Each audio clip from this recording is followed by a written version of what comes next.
BalconyTV.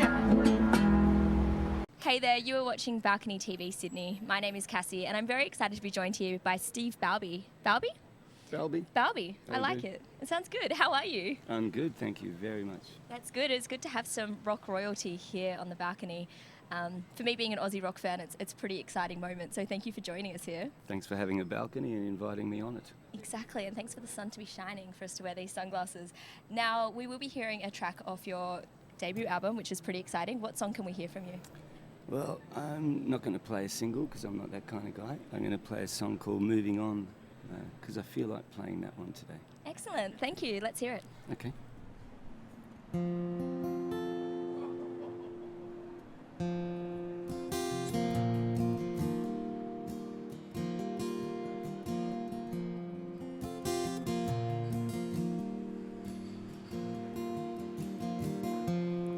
I've got an aching in my heart. A dream got lost and busted. These chains around my feet are getting cold and rusted. Yes, I'm moving on. Yes, I'm moving on. Would you like to meet? 'Cause I just can't decide. Don't really want to speak,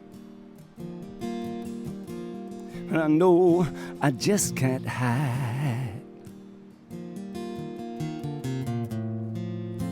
Yes, I'm moving on now. Yes, I'm moving on, yes. Yes, I'm moving on. I'm free and I'm moving on now. Yes, I'm free and I'm move along.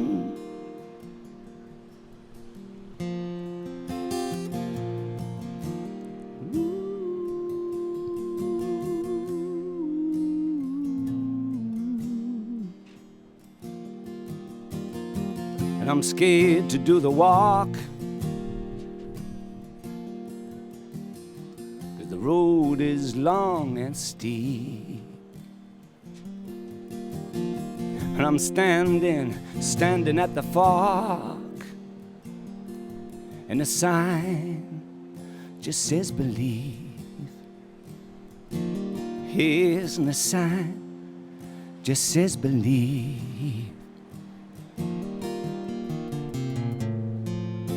Yes, I'm moving on. Yes, I'm moving on now.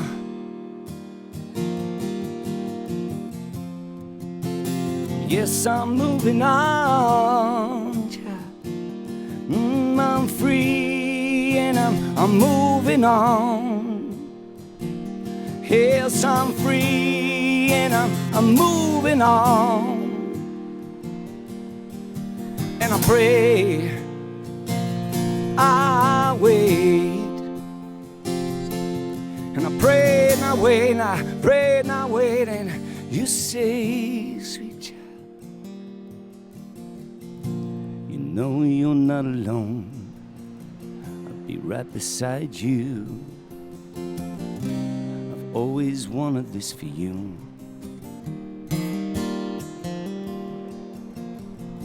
So take one step at a time, a path you find, a place of happiness and truth.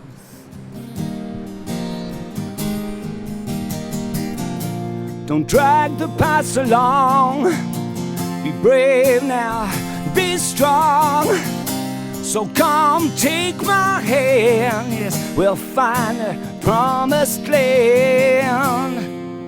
Oh, I'm moving on now. Ooh.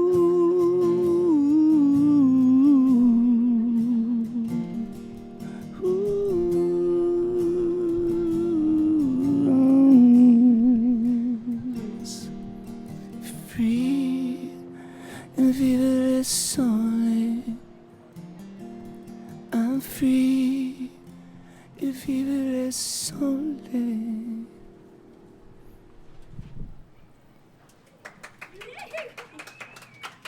Thank you, Steve. That was great. You're welcome. Thank you to our crowd there. It was beautiful applause. I draw big crowds.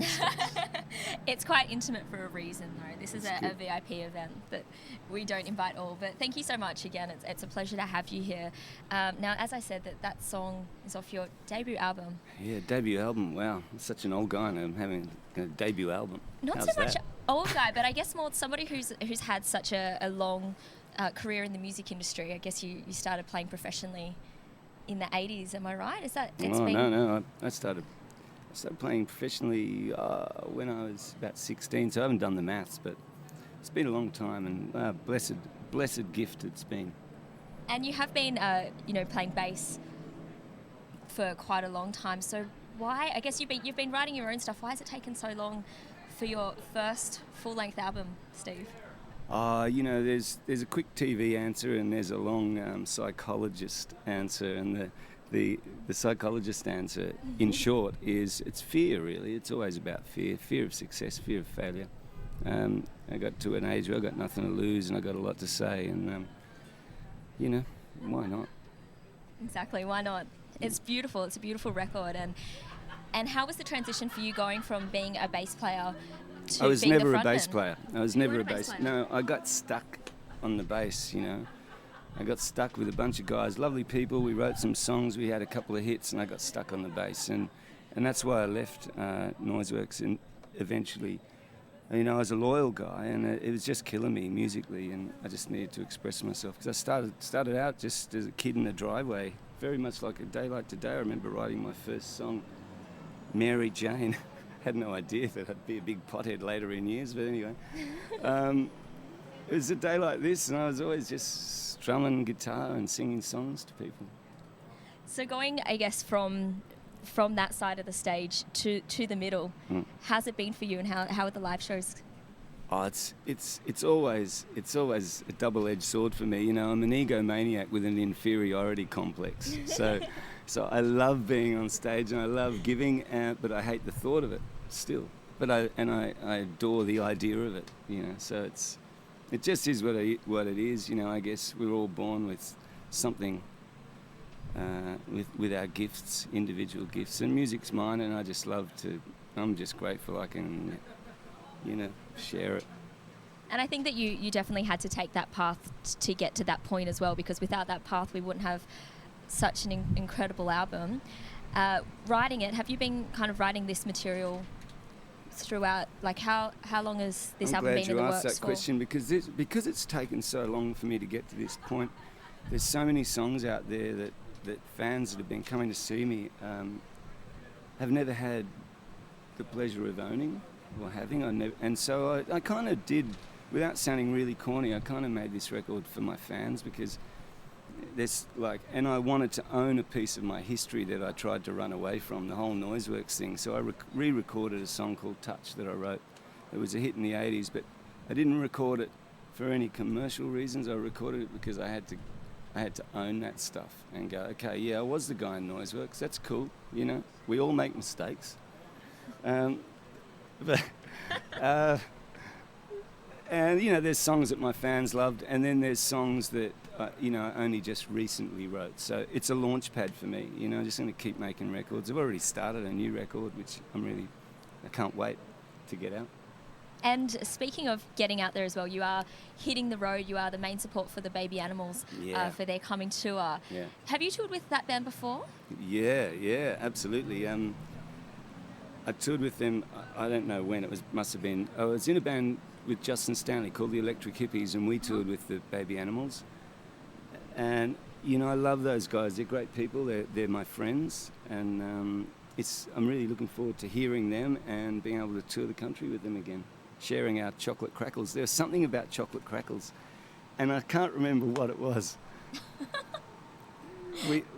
But there was a lot of chocolate crackles on the road. That's all I can remember. Maybe someone's mum had this misconception of tour and thought it was like a picnic and baked all these chocolate crackles for you all to eat on the road. Maybe it was. It wasn't my mum, because it would have been pasta if it was my mum. But anyway.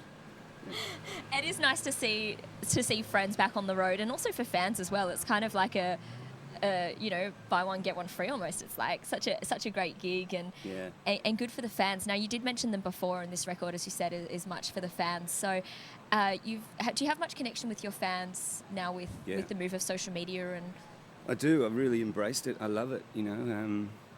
There's only so much you can do, though, but I really do. I do read everything, and I try to answer as many people as I can. I think it's really special, and I'm sort of at this point in my life where I just want to connect with people, honestly, It's a real gift to be able to connect with your fans, and I think they reciprocate it. The feeling is reciprocated. It's beautiful. Yeah. It's good. Great. Well, thank you so much for joining us on the balcony, Steve, and make You're sure welcome. you do get your hands on his debut album, and check out the website for dates. And what is your website, Steve? Steve Balbi, www.stevebalbi.com. Easy. Thanks so much. You've been watching BalconyTV Sydney. BalconyTV.